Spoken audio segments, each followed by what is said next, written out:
Agora eu vou falar com a Camila, que é. Me corrige, Camila, se eu estiver falando errado o nome do clipe, que eu acho que é Saipe Cunhantã. Boa tarde, para quem não me conhece, eu sou Camila Loyer, sou a diretora de audiovisual da Cypher Cunhatã. É, eu sou jornalista, né, para quem não me conhece, mas eu trabalho com audiovisual já tem há um tempo.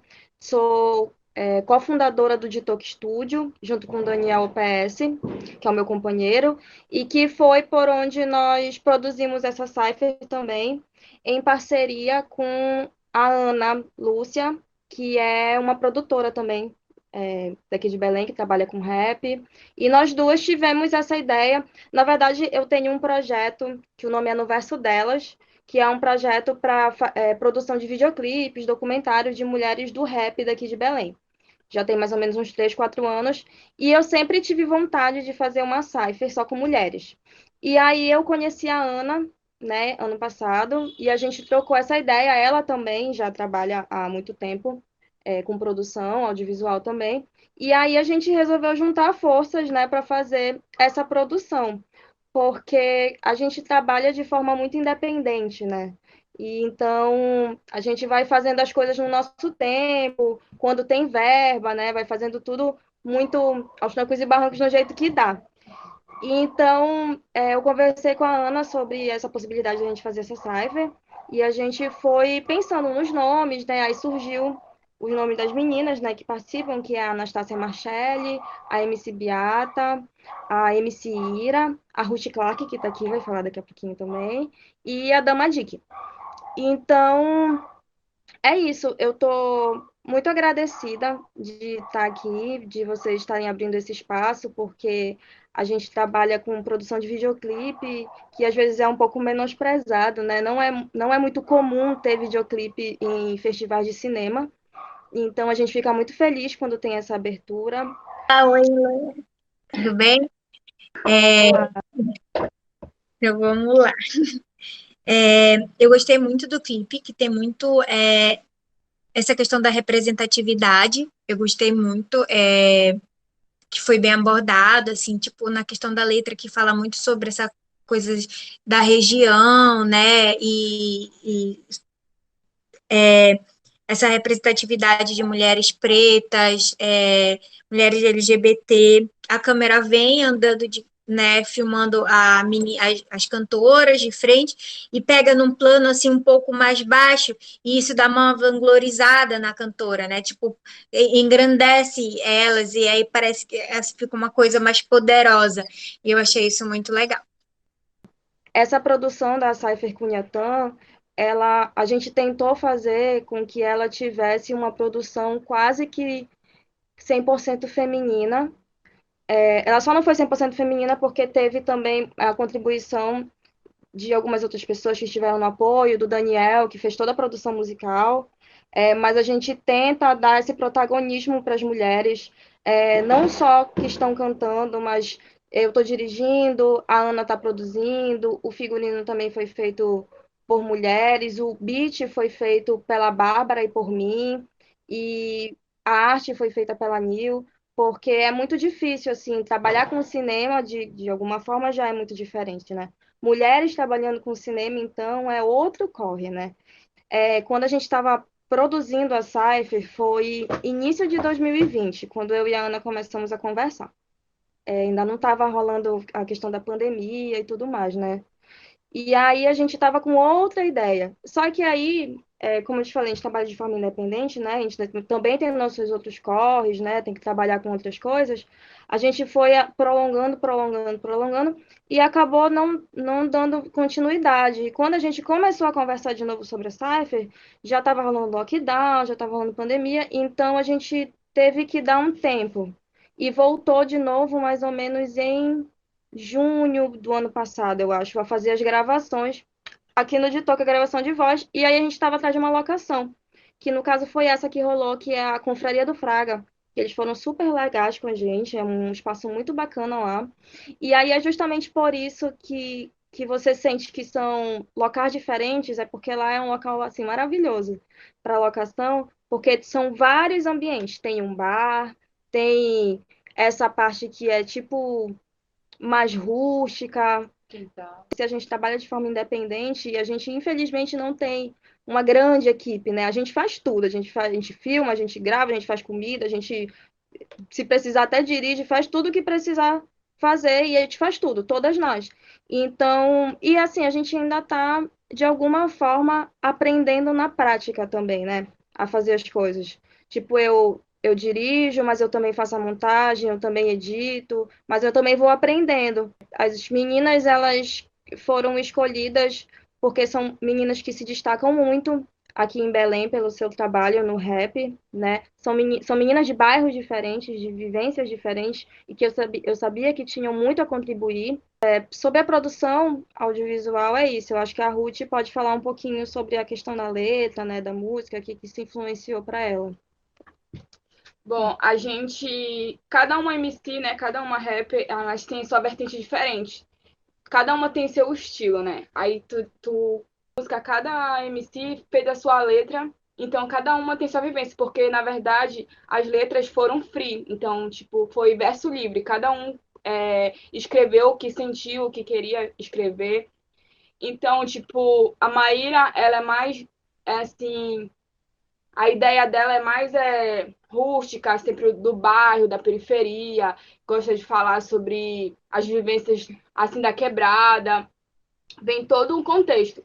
O meu tava mais assim, vamos dizer, sofisticada, como é que fala? Sofisticada? Sofisticada. Sofisticada, porque eu queria passar isso na minha ideia, entendeu? De uma preta Patrícia, vamos dizer assim. Então, cada uma teve uma relação com a roupa, foi a pessoa mesmo escolheu, foi tudo ideia de cada uma, entendeu? Tipo, cada um trouxe um pouquinho de si para dentro do clipe. Por isso que tem essa diferença entre os locais, a gente que escolheu também nossos locais. Porque assim, a gente tenta fazer tudo muito em conjunto, né? Tipo, você sentiu que a parte dela estava um pouco mais elaborada, mas por incrível que pareça, a gente quase não mexeu na locação. Foi. A locação que a gente mais mexeu foi a que aparece por último, que é a da Madi, que a gente colocou umas cadeiras e tal, meio enrolada, tentou fazer umas coisas mais conceituais, mas a parte da Ruth, ela tá Eu só me montei toda ali. assim, o local já estava pronto ali para filmagem, sabe? Como se fosse, já tinham aquelas taças, as garrafas já estavam lá. Por isso que quando a gente chegou no local, a gente pensou, meu Deus, é aqui que a gente tem que gravar, porque já estava tudo pronto, sabe? Então a gente foi fazendo tudo assim, do jeito que dava. Freestyle. Freestyle. E aí, mas assim, chegou no resultado que a gente queria, eu tô muito feliz e agregou bastante. E acho que é isso. Aí, pegando esse gancho para falar com a Bárbara, porque é, o Brisa, ele tem eu percebo bastante nas escolhas dos planos, nos movimentos da câmera, na própria movimentação da personagem, que existe um olhar acentuado de direção ali no Brisa. Mas ainda assim, pelo que eu percebo, né, existiu uma narrativa que veio muito da artista, né? Da Matemba, né? Desculpa se eu pronunciei o nome errado. E aí eu queria que tu falasses um pouco sobre esse teu processo, justamente como foi conciliar sendo a diretora do clipe e trazer o artista, né, para a construção da narrativa. Bom, eu sou a Bárbara Vopongarten, trabalho como produtora, mas nesse clipe Brisa eu assinei a direção junto com o roteiro também.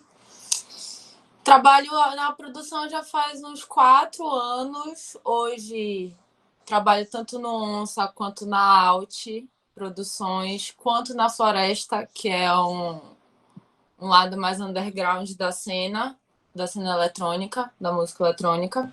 O Brisa foi um desafio muito interessante que a gente participou, né?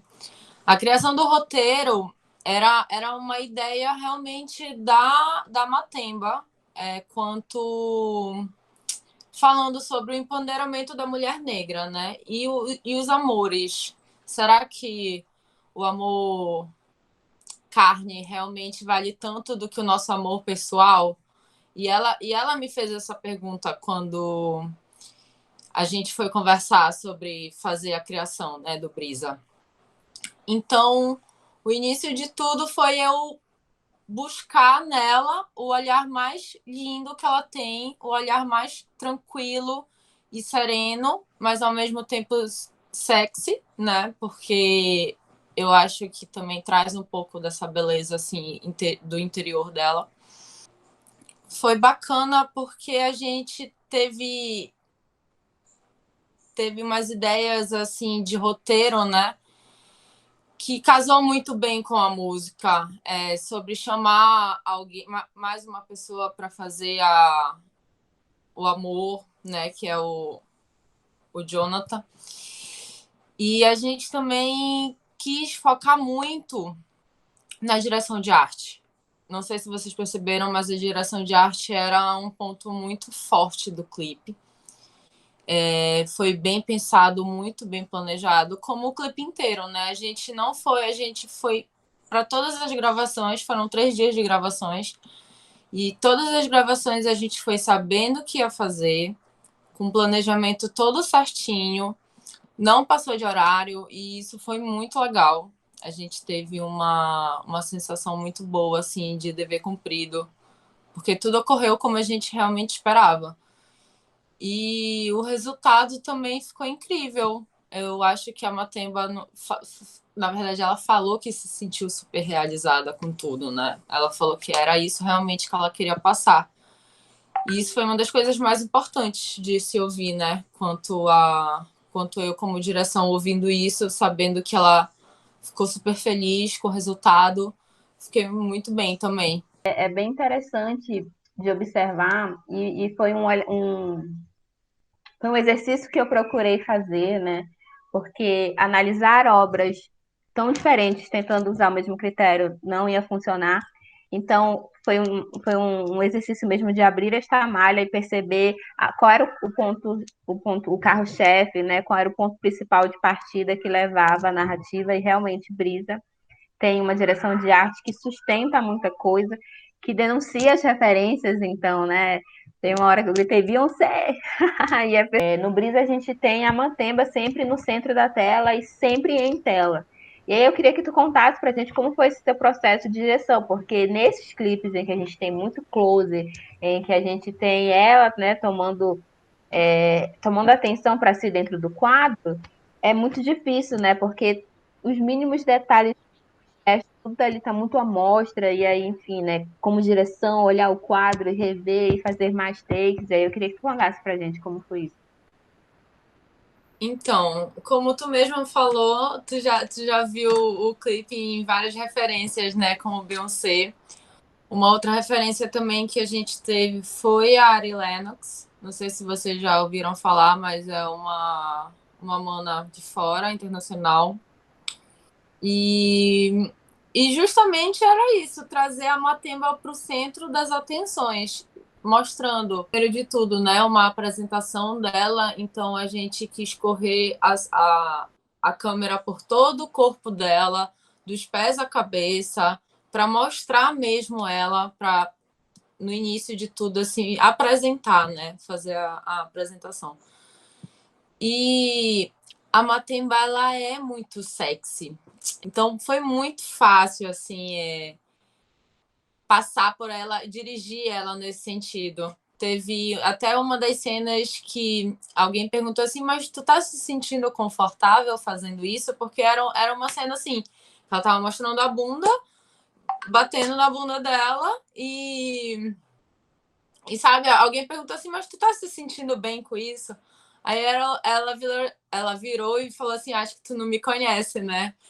Então foi bem engraçado, porque eu e ela, a gente conseguiu se conectar para mostrar o que a gente queria. E também eu não sei se foi o meu olhar, mas eu não achei que passou dos limites, sabe? A gente não precisou mostrar tudo ou mostrar o bico do peito, por exemplo, para, enfim, dar essa sensação de nudez, né? Que a gente quis passar, pelo menos na terceira cena, que é ela dentro da banheira.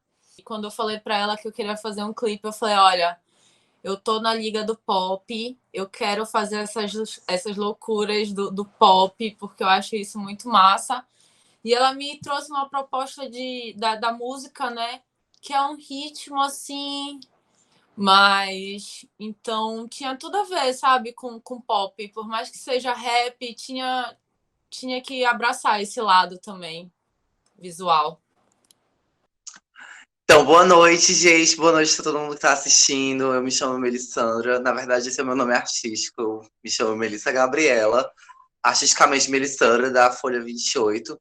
Sou uma artista interiorana, diretora, compositora, cantora, roteirista e várias outras coisas, sabe? E falando sobre Debochada Atrevida, né? Esse projeto, ele surge a partir da demanda do meu primeiro álbum de estúdio, que se chama Maxinta. Foi lançado em setembro de 2020, através da Subsound Records. E nesse álbum está presente a faixa Debochada e Atrevida, que foi a escolhida para ser o terceiro single de divulgação do álbum. Com o recurso da Audi Blanc, o videoclipe foi aprovado no primeiro edital estadual da remessa da Audi Blanc. Apesar de eu ser travesti e não me considerar uma mulher, eu entrei nesse babado, né? Porque sou feminina e ocupo esse espaço de fala aqui na cidade, por ser ainda um local muito, degladiado por a cisgeneridade e de pouco acesso das nossas e dos nossos, sabe?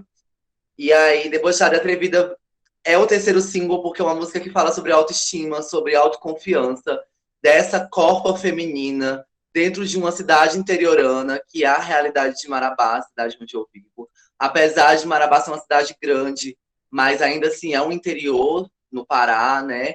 E os pensamentos, as ideologias que correm por essa cidade, por as ruas, mostra cada vez mais o quão interiorano e retrógrado ainda é a cidade. Então, o Debochada e Atrevida o nome resume um pouco sobre a proposta do videoclipe, né? De ser o deboche e atrevimento.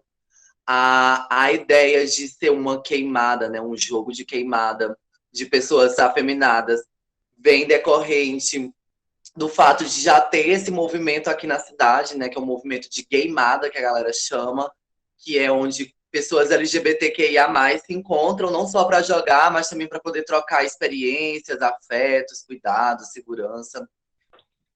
Primeiro eu quero começar dizendo que eu gostei muito, assim, tipo, quando começou o clipe, eu, tipo, jurei de pé junto que ia rolar uma coreografia meio Blackpink ali, que tava todo mundo igual, tava todo mundo dançando.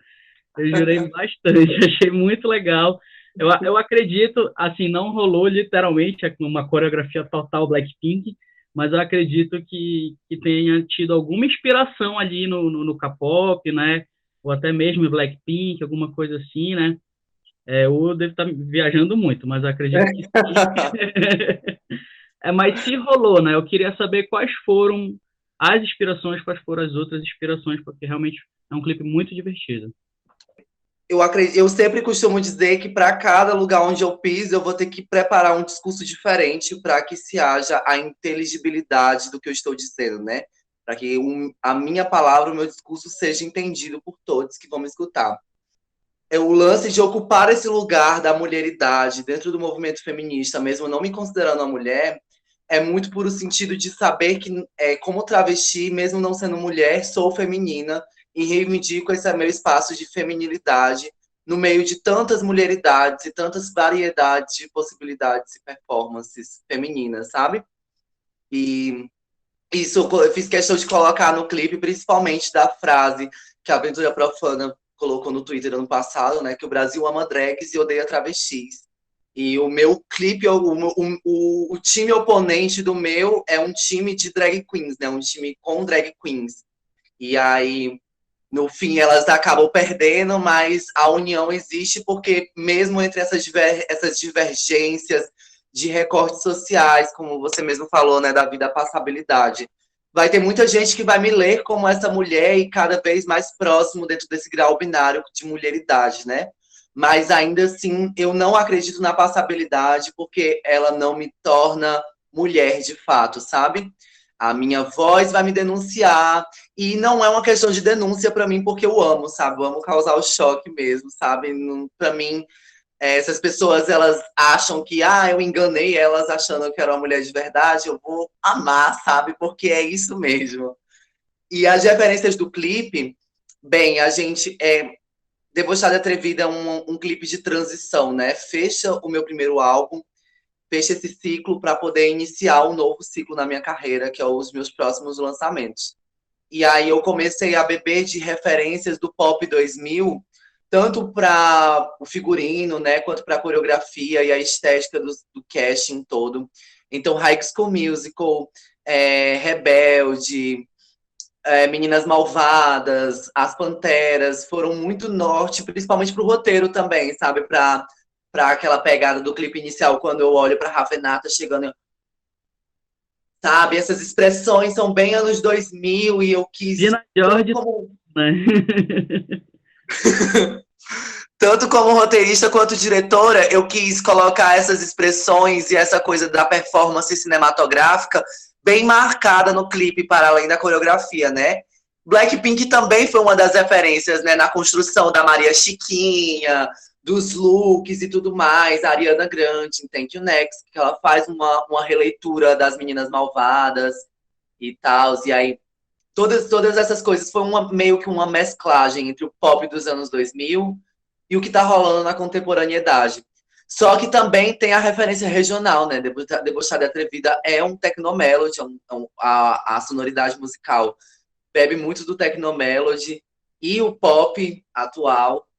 E aí a gente colocou essas referências na coreografia também, sabe? Tem alguns passos de coreografia, tipo esse negócio de fazer assim, sabe? É bem Mila Carvalho, uma coisa mesmo technomelody regional, sabe? Então a gente tentou misturar tudo para fazer dar certo. Eu gostei muito das referências. Eu associei mais o Blackpink por causa do padrão, né? De todo mundo vestido teoricamente igual. E a dança, né? Achei muito legal, aquela batidinha de mão e todo mundo junto.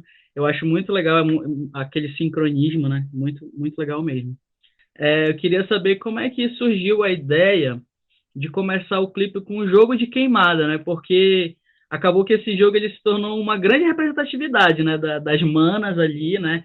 Principalmente das bichas periféricas, porque eu tenho memória, assim, como a queimada, ela é virou quase um símbolo dos gays, né? Porque eu estudei ali na escola de aplicação da FPA, no NPI, e eu via muito os meninos, né, principalmente os afeminados, bastante, jogando muita queimada no meio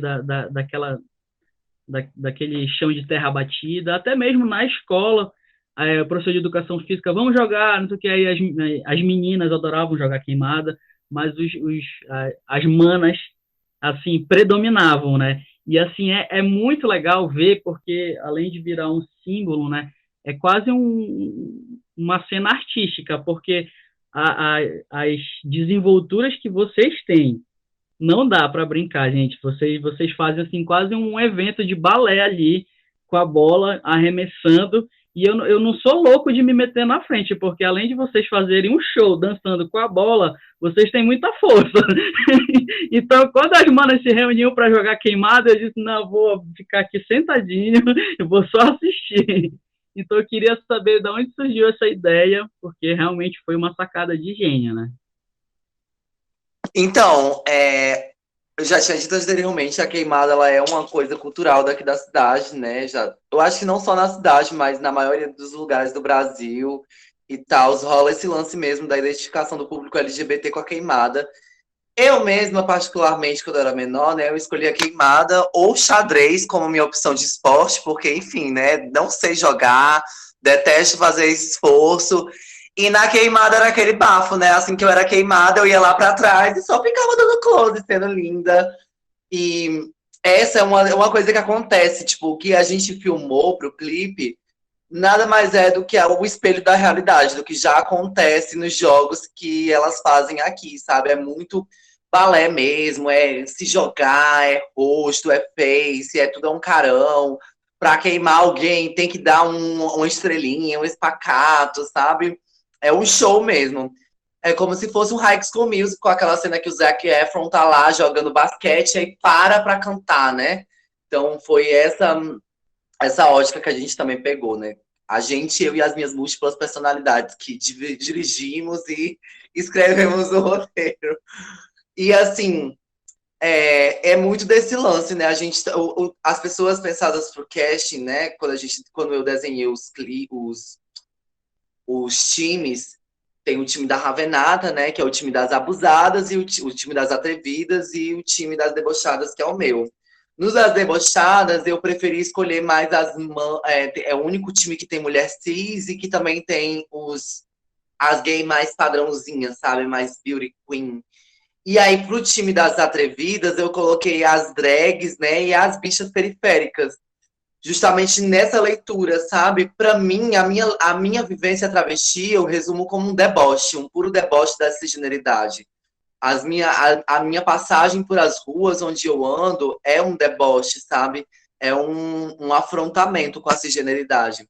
E as bichas periféricas que eu escalei para o time das atrevidas, assim como as drag queens, é porque eu também considero um atrevimento, né? Quem estuda o movimento LGBT e a construção e consolidação aqui no Brasil sabe que o movimento de travestis no Brasil, ele oriundou-se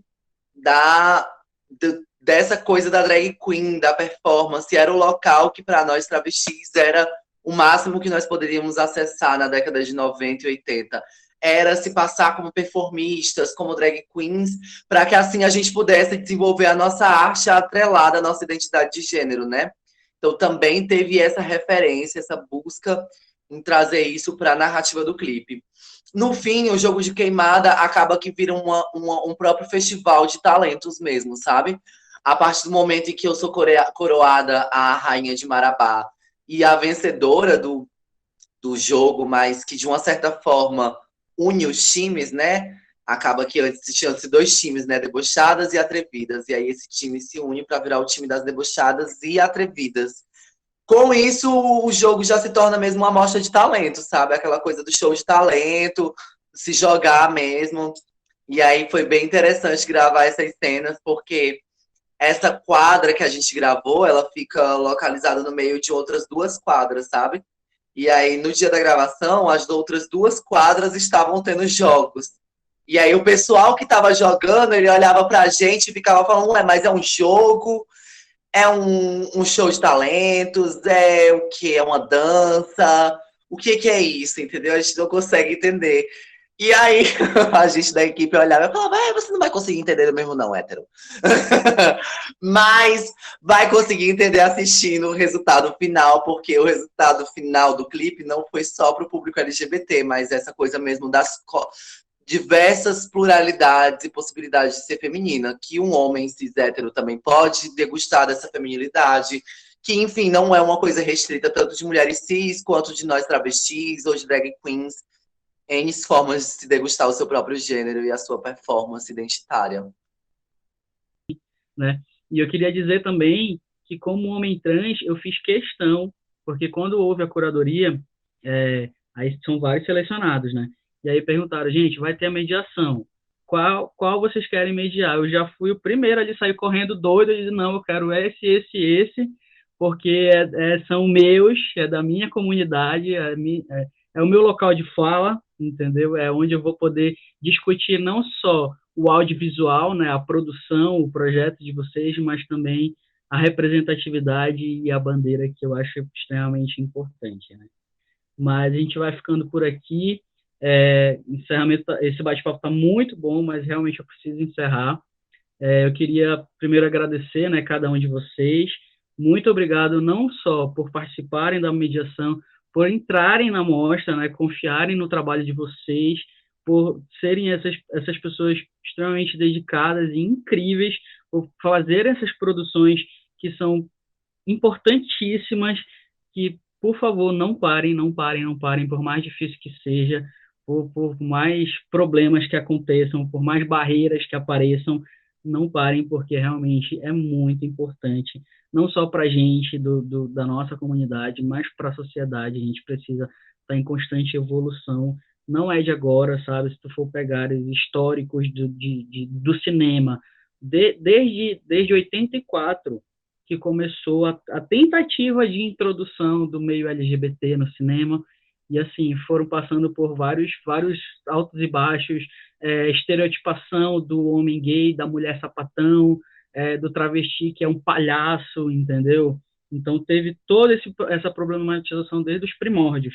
Então continue lutando, que eu sou grato de coração. E eu queria também agradecer ao pessoal que está assistindo a gente, né? Se vocês quiserem conferir a nossa programação, é só ir no nosso Instagram, que é o Novíssimo Cinema PA, tá toda a programação lá, tem todos os links necessários para vocês poderem acessar a nossa programação. Então, primeiramente, só agradecer, né? Gratidão, estou muito honrada de estar aqui.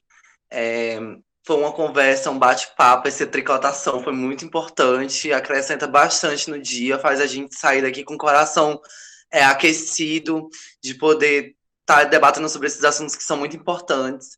E eu acho que é sobre isso, sejamos felizes, sejamos livres, que a gente possa performar e existir da melhor forma que nos convenha, que nos delicie, que nos faça sentir prazer. E é isso, gente. Me escutem em todas as plataformas digitais, isso é muito importante. Vão lá, curtam o meu trabalho, estejam atentos nas minhas redes sociais, que logo mais vai ter muitas novidades. Não para por aqui. E é isso. Eu queria agradecer também, mais uma vez, o espaço que vocês estão dando, né, para a gente, esse reconhecimento. Agradecer em nome da equipe, a Ana, que não está aqui, mas que também é muito importante nessa produção, ao Daniel, que fez toda a produção musical, e as meninas todas que estiveram na equipe. Reforçar que eu fico muito feliz que vocês tenham colocado essa categoria de videoclipe no festival, que, como eu falei, não é muito valorizado, mas que dá tanto trabalho quanto, tem tanto estudo quanto. Tá uma explosão, assim, de projetos culturais. A Ruth vai lançar o EP dela agora, inclusive, o álbum, desculpa, dela agora, inclusive, dia 20. Tem muitas outras manas, a MC Ira também vai lançar o álbum dela agora, dia 27, né? Se eu não me engano. Eu fico muito feliz de ver todo mundo produzindo, muitas mulheres produzindo, inclusive, encabeçando seus projetos. E eu fico feliz também de ter visto o trabalho de outras pessoas. Esse intercâmbio é muito importante para a gente que faz trabalhos independentes, né? Poder conhecer as pessoas. A gente sabe que tem muita gente que trabalha com audiovisual aqui em Belém, mas não é tão aberto assim ao diálogo, né? Para chamar a gente para trabalhar essas coisas, a gente vai fazendo tudo de forma independente. E aqui na periferia ainda, né? A gente está aqui na cabanagem. Então, eu fico extremamente agradecida mesmo por esse espaço, de ter conhecido vocês. Também vou atrás de conhecer mais o trabalho de cada um. E muito obrigada. Quer falar?